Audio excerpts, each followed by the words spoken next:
How are you guys all doing today? Indigo here, and today what we're doing is something a bit different. Normally, I would play a game of Let's Be Landlord and have edited the video for you guys, but today what we're going to be doing is we are going to be ranking all of the symbols, or at least my opinion on them. From top to bottom, I'm going to rank them as like run winning. By run winning, it's basically just you get the symbol and basically the run's finished and you don't have to worry about it anymore. Run defining is going to be symbols that define your run, so you work around them. Support really is just really helping out your run, not really going to be the one that takes your run over the edge and actually gets you there. Niche is just slightly below support. Maybe there's a support item that's just there that has very few uses. Detrimental kind of hurts your run in general, not really something you want to go for. And run killing is just something that where it's just you take it and it might even just kill your run. All right, so let's start off with the Amethyst, right? It's a new item. It's pretty nice. I wouldn't say it's run winning, because you definitely need a lot of other things, right? You need buffers for it, or else it's not great. But it definitely is very run defining. The anchor is a nice, I would say it's a niche item, right? It's nice to start off with. However, when you get later on into the game, it's not great. The apple is a nice support, right? Because to me, it's a nice just threefer, which it's really nice, but that's all it is. And it doesn't really do much extra. You need other things to buff it. The banana peel, I would put it at niche, right? I would say slightly below the anchors, because the anchor is a better item early game, and it has more synergies with other items later on. The banana is slightly below the banana peel, or about the same as a banana peel. Bar of soap is a pretty nice support in my opinion. It really just fills in those gaps when you need that. The bartender, it's not run defining. As good of even though it's rare, I don't think it's run defining. It's definitely more of a support item. Maybe if you have a couple dwarves, if you have a couple dames, it makes it a lot better. You need a happy hour to actually get it going. Maybe even a conveyor belt. It just doesn't produce often enough for it to be run defining in my opinion. The bear, the bear's very niche. It's very, very niche. It's a nice item. However, I don't see it as good as like the banana peel, because you need to grab specifically honey for it to work. Actually, I think it's a bit better than the banana peel, because you can grab things like the Beastmasters to help it out. Versus banana peel, you have to grab thieves, right? Beastmaster, well, Beastmaster is not a thief, not support. Actually, it's either low tier run defining or support. Probably high tier support, since Beastmaster really isn't one of those items that you're like, oh, if I get this, I am going beasts, right? You already have those beats in there, and then you're like, oh, if I can get a Beastmaster, this is what pushes it over the edge. Beer is, in my opinion, probably a bit niche as well. Slightly below the bear. Actually, slightly below the bear and above the banana, because it's easier to get rid of the beer versus the banana peel. Big ore, it's hard to say. I don't like big ore that much, right? I really don't. But it's not a bad item, right? I think it's niche. It's not great. The big urn, right?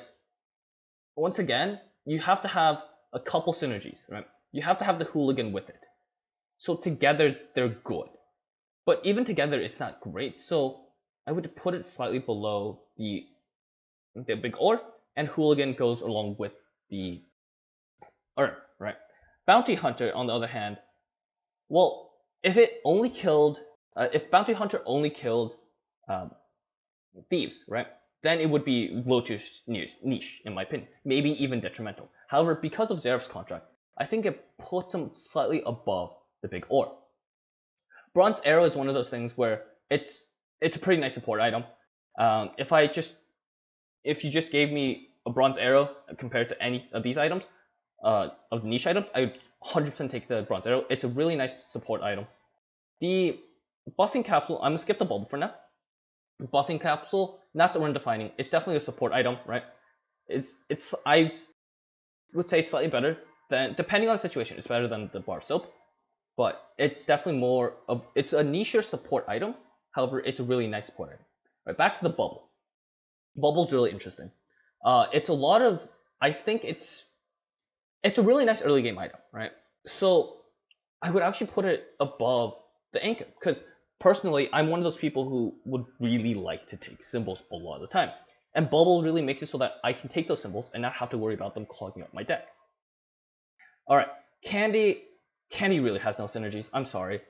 That's the first one I'm putting in detrimental, because it really has no synergies to make it good. It has to have the toddler, and even with the toddler, it's not great, right? It's like one of the worst eats out there. Card Shark, it can be run defining, but honestly, when you go with suit builds, right? Card Shark really isn't the one that pushes it over the edge. You need the jokers, you need this items to push that over the edge. Alright. So as an item, it's really I can only see it as being mid-tier support. Cats are pretty niche. They're definitely not detrimental. Are they better than a big urn or big ore? I'm not sure, right? Because cats, given good items, cats can be really amazing. So let's just put it in niche. It's definitely niche. I'm not sure where. We could come back to exactly where we're putting it. Cheese has the same thing as Candy, but it's slightly better eat than Candy. Chef is probably up here, same with like the Beastmaster, right? It's a lot of the foods that they buff together. And a Chemical 7, it's not run defining because it only pops off once, but definitely it's a really, really nice support item.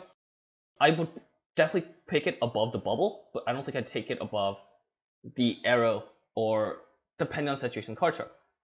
The cherry, in most cases, is detrimental. It's just a fruit. It doesn't do much. The chicken, right? Chicken on itself, it is a run defining item, but it's very easy to see the chicken and then have it turn into something that kills the run, right? So it somehow managed to straddle the run defining and run killing at the same time. And the chick does the same thing, right? It eventually turns into this run defining chicken, but it might define you to the point where it actually kills the run completely. Now we get to suits, right? Suits they define the run. By themselves, they decide the run, right? I think they are definitely more run defining than the chickens. The coal is definitely a niche item. It's a good early item to pick up just for money, right? Definitely a very early game item. It probably like spin 2 or spin 3. That's when you want to grab it. Now continuing on, we want to talk about the coconut and the coconut half. The coconut, I think, personally, is probably at the bottom of support, of niche, sorry. Because it's just not worth that much, and you have to have a monkey, right? If you don't have a monkey, then the coconut's not worth that much. Versus the coconut half, I think it's I like the coconut half a tad bit more than I like the coconut, because it's just worth that much more money. The coin is definitely a niche item, right? The cow is, to me, definitely a support item. If you have the right setup already going, like maybe a couple of cats, if you have a cat build going already, the cow will slot in there and perfectly just completely fill out the run, and you win. Crabs, on the other hand, aren't that way. You have to take too many of them before they're actually worth it. I would say they're slightly above the cherry, because the cherry is really just worth one. Alright. And crows. Crows are another animal. Are they better than the bear? I don't think they are. There are a couple things that really help the crow out, right? You got tax evasion, you got birdhouse, you have the witch, which helps out, and those are the ones I can think of off the top of my head. But I don't see it being any more than a niche or even just a support item. Cultist, pretty detrimental. Honestly, I think it's the first one I'm putting in run killing, because you start with taking cultists and you just want to continuously take cultists, but they aren't good until you reach critical mass. But to reach that critical mass, you have to get rid of actually good items. So I don't think they're good. I really don't think they are. They're really not. Okay, run defining Dame. Dame plus the Amethyst is just wins you the games, right? And Diamond definitely is just run defining as well. 100% run defining. And let's continue. The suits I said are run defining. Okay, this might be a bit controversial. Yes, the diver is run defining. However, he doesn't get enough eats. He doesn't eat often enough, in my opinion, to deserve a run defining steps. Simply because you have to get, none of the items that you get from him are the same as like the geologist, which I'll get to in a bit. So this was part 1 of 3 from my Luck Be a Landlord simple tier list. All positions are still subject to change before the end of part 3, but feel free to leave any angry comments about where I've ranked everything, alright? Part 2 will be out soon if it's not out already, and you guys please enjoy your day and have a nice one.